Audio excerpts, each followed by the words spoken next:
All right, well, that song seemed like a better idea when I was making that video than now that I'm seeing it play back. I'm Jesse Cohen. I'm here at Toyota Sports Performance Center. This is going to be a quick one. It was an optional skate this morning. If you can hear me, please let me know because I'm wearing these uh, earpods and I can't actually hear myself. So it is an optional skate. We're going to try and turn this around so you can see here real quick. Warren, oh, it's all blurry. Sorry about that. Warren Fogle is there on the ice in the red. You're going to have to take my word for it that that's Warren Fogle, but he is out there in non-contact red jersey. Jim Hiller was asked for an update about whether or not he was close, and he said getting closer. So no definitive timeline for when he'll be back, but Jim Hiller said that he would likely travel with the team on the upcoming road trip, um, assuming he doesn't get into the game. Well, he won't get into the game tonight. He's out there after the optional skate in red. Likely won't play on Thursday, but according to Coach Jim Hiller, Warren Fogle will travel with the team on the upcoming six-game road trip. The changes that we saw in practice yesterday, according to Jim Hiller, will be in effect to start the game tonight. That is Yoel Armia on the top line with Kate Kempe and Kopitar. Um, Corey Perry on the top power play unit, Dumoulin and Cece back together, and Kuzmenko skating with Deneau and Moore. It was an optional skate, so there were limited players on the ice today, so no D pairs, no line rushes, no special teams play. Anton Forsberg was the goaltender on the ice, suggesting that Darcy Kemper will get the start tonight against the Winnipeg Jets.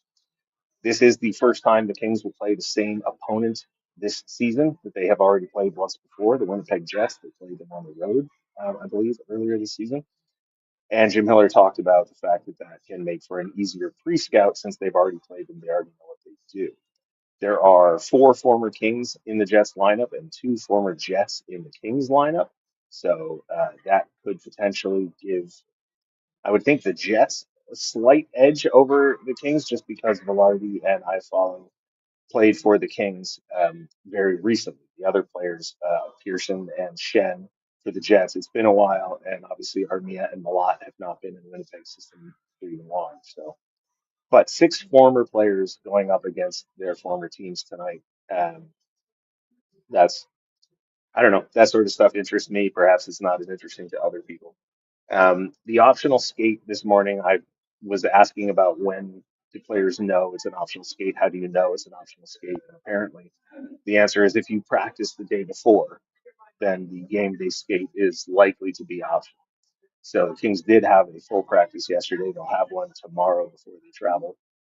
So today was optional. And like I said, we will expect to see all of the changes we saw in practice yesterday in the game, at least at the start of the game tonight. That's according to head coach Jim Hiller. Obviously, Jim Hiller likes to change things around. If things go south quickly, I wouldn't be surprised if we saw those changes reversed or if we saw more changes. Um, Jim Miller talked about Brant Clark today after practice, talked about having him out there on the power play with Drew Doughty. And one of the things he liked about it was getting Brant Clark a chance to play on the left side.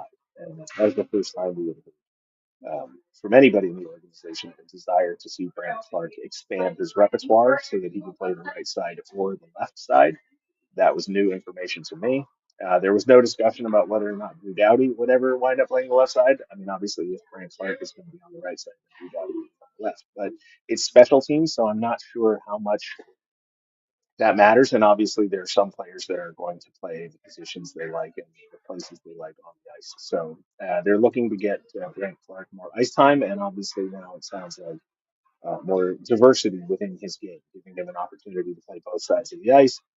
If you have a right shot defenseman who can play the left side, I don't know. It seems rare to me that you would need a right shot defenseman to play the left side, given the fact that right shot defensemen are more rare than left shot defensemen. But I suppose there's no harm in finding out if your players can be more versatile.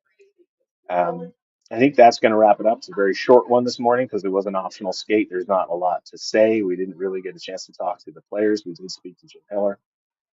Clark on the PK, no, Matt, there was no discussion of that yet.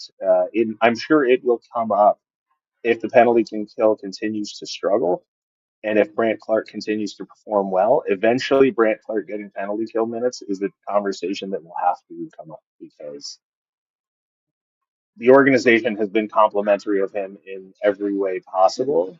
and they've talked about needing to get him more minutes, and yet we have not seen him be a penalty killer. And if he's going to be a de facto top pair defenseman, unless he's Erik Karlsson, he's going to have to learn how to penalty kill. But we are now in his fifth professional year after his draft, if I have the timeline correct, and we've yet to see it. So that was not discussed today. I don't expect it to be discussed soon, but eventually I think that is a topic that will have to come up. All right, that is going to do it for this morning's skate update. Thanks for joining me, and we'll talk to you after the game tonight.